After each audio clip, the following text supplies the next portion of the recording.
Hello everyone, आप very good evening to all of you ji. नमस्कार आप सभी लोगों को, स्वागत है आप लोगों का आज के सेशन में। स्वागत है जी आप सभी लोगों का बीएसपी फार्मेसी में, और स्वागत है जी आप सभी लोगों का फिजिकल फार्मास्यूटिक्स की इस क्लास में। और आज की इस क्लास में हम लोग basic introduction about physical pharmaceutics अपना डिस्कस करने वाले हैं।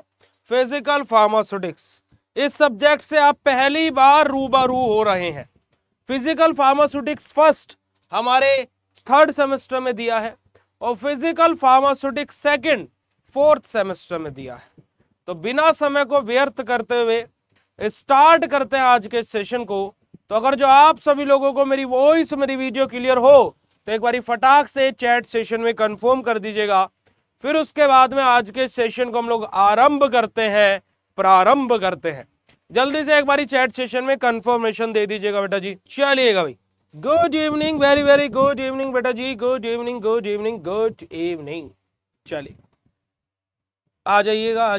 चलिए जल्दी ज्वाइन हो जाइए सभी बच्चे। ओके, अब देखिएगा प्यारे बच्चों, फिजिकल फार्मास्यूटिक्स अगर जो मैं बात करूं तो पूरा थियोरेटिकल सब्जेक्ट, थ्योरी ज्यादा और सारी चीजें कम। और अब जिसमें थ्योरी ज्यादा यानी कि एग्जामिनर को रिप्रेजेंट करने का तरीका यूनिक होना चाहिए। यानी कि यहां पर हम लोगों को टेबल रिप्रेजेंटेशन करने पड़ेंगे, पॉइंट वाइज आंसर लिखने पड़ेंगे, और जहां डायग्राम नहीं है वहां पर डायग्राम भी बनाने पड़ेंगे। सब कुछ करना पड़ेगा, है ना, कि एग्जामिनर को खुश करने के लिए मैं कुछ भी करेगा। समझ रहे हो? तो हमारा देखिए फिजिकल फार्मास्यूटिक्स में अब जहां पर भी फार्मास्यूटिक्स है यानी कि दवाइयों से रिलेटेड ही चीजें हम लोग पढ़ेंगे। और अभी सिलेबस पढ़ाते पढ़ाते आपको कुछ टॉपिक्स भी इंपॉर्टेंट बता देंगे, तो आप लोग उनको अभी से नोट डाउन कर लीजिएगा। ठीक है प्यारे बच्चों जी, चलिएगा। तो देखिएगा फिजिकल फार्मास्यूटिक्स की जो पहली यूनिट है जिसका नाम है सोल्यूबिलिटी ऑफ ड्रग। अब सोल्यूबिलिटी ऑफ ड्रग में हमारा आ जाता है आइडियल सॉल्यूशन, बाइनरी सॉल्यूशन, है ना, हमारा राउल्ट्स लॉ। ये सब के सब बहुत ज्यादा इंपॉर्टेंट है। ठीक है जी। तो देखिएगा यहां पर हम लोग ड्रग की सोल्यूबिलिटी के बारे में बात करेंगे। सोल्यूबिलिटी एक्सप्रेशन पढ़ेंगे बेटा जी, मैकेनिज्म पढ़ेंगे सोल्यूट सोलवेंट इंटरेक्शन का, है ना। यहां पर सोल्यूट सोलवेंट इंटरेक्शन में हमारा क्या आ जाएगा बेटा जी, लिक्विड लिक्विड आ जाएगा, सॉलिड लिक्विड आ जाएगा, गैस इन लिक्विड आ जाएगा, solubility of liquid in liquid आ जाएगा। ठीक है जी, राउल्ट्स लॉ आ जाएगा, रियल सॉल्यूशन आ जाएगा। ये सब के सब हमारे क्या है बेटा जी, फिजिकल फार्मास्यूटिक्स में हम लोग पढ़ते हैं, सोल्यूबिलिटी ऑफ ड्रग्स के अंदर। ठीक है जी, चलिएगा आगे मूव करते हैं और सेकेंड यूनिट के बारे में बात करते हैं।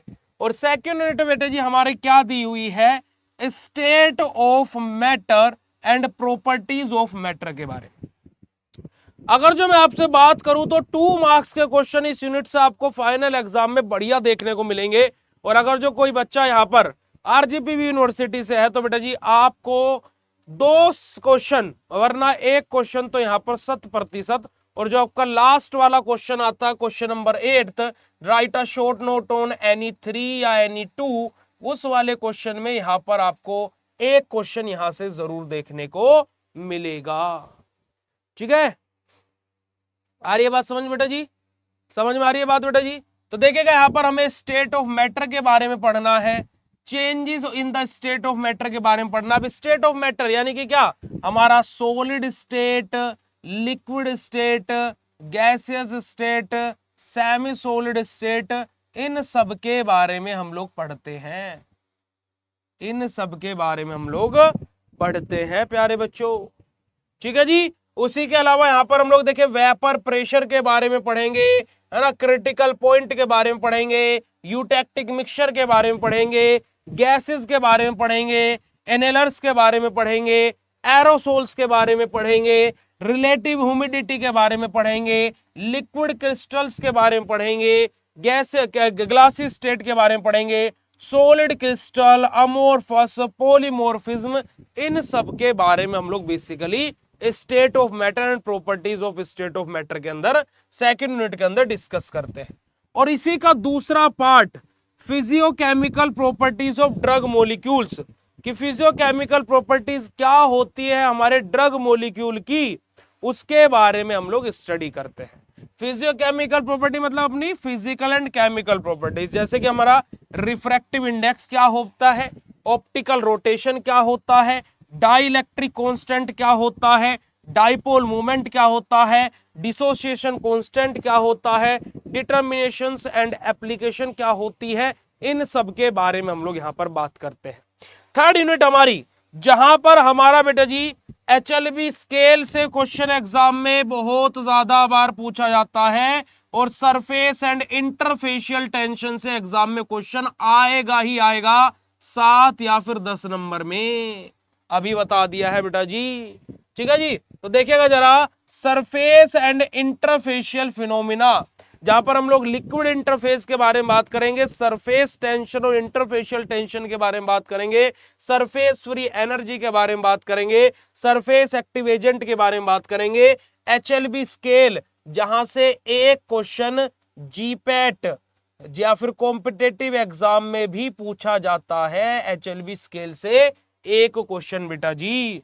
उसके बाद में अगर जो हम लोग आगे बात करते हैं यूनिट नंबर 4 के बारे में, तो यहां पर हमारा कॉम्प्लेक्सेशन एंड प्रोटीन बाइंडिंग के बारे में हम लोग स्टडी करेंगे कि कॉम्प्लेक्सेशन क्या होता है, प्रोटीन बाइंडिंग क्या होती है, इसके बारे में भी हम लोग स्टडी करेंगे। और यहां से इस यूनिट से आपका एक क्वेश्चन फाइनल एग्जाम में 7 या 10 नंबर में 100% आता ही आता है। ठीक है, और अगर जो मैं आपको बता दूं कि कौन सा क्वेश्चन आता है, तो यहां पर आपका क्वेश्चन दिया होगा प्रोटीन बाइंडिंग को लेकर के, protein binding and complexation and drug action, हमारा यहां से क्वेश्चन बेटा जी आपका एग्जाम में आता ही आता है। ठीक है जी, 5th यूनिट हमारी, आप लोगों ने पीएच के बारे में पढ़ा होगा, negative logarithm of H positive ions. तो पीएच हम लोग कैसे कैसे मेजर करते हैं, है ना, तो हम लोग यहाँ पर सारी चीजें देखेंगे। और आप लोगों को याद होगा कि हम लोग बफर इक्वेशन के बारे में भी जानते हैं, बफर कैपेसिटी भी हम लोगों ने पढ़ा हुआ है, एप्लीकेशन ऑफ बफर भी पढ़ा हुआ है, पीएच डिटर्मिनेशन भी पढ़ा हुआ है ना, पीएच स्केल के बारे में भी पढ़ा हुआ है, बफर्ड आइसोटोनिक सॉल्यूशन के बारे में भी पढ़ा हुआ है। पर यहां पर हम लोगों को बेटा जी, हम लोगों ने कहां पर पढ़ा है, ये फर्स्ट सेमेस्टर के अंदर जब हम लोग पढ़ते हैं क्या, हमारी इनऑर्गेनिक केमिस्ट्री की यूनिट नंबर 2 जब हम लोग पढ़ते हैं, तो वहां पर हमारा एक चैप्टर जो पहला ही पोर्शन दिया है, एसिड बेस एंड बफर, वहां पर हमें सारी चीजें पढ़ते हैं। पर लेकिन हम 3rd सेमेस्टर में आ गए हैं, तो हम लोग और डीप जा करके इन सब चीजों के बारे में जानेंगे। तो यही हमारा क्या है प्यारे बच्चों, फिजिकल फार्मास्यूटिक्स का कंप्लीट सिलेबस है, जो कि हमने आप लोगों के सामने यहां पर डिस्कस कर दिया। अब काफी सारे बच्चे कमेंट कर रहे थे कि भैया क्लासेस का टाइम टेबल बता दीजिए। तो देखिएगा बेटा जी, क्लासेस आप लोगों की Monday, Tuesday, Wednesday, Thursday, Friday और सैटरडे और संडे।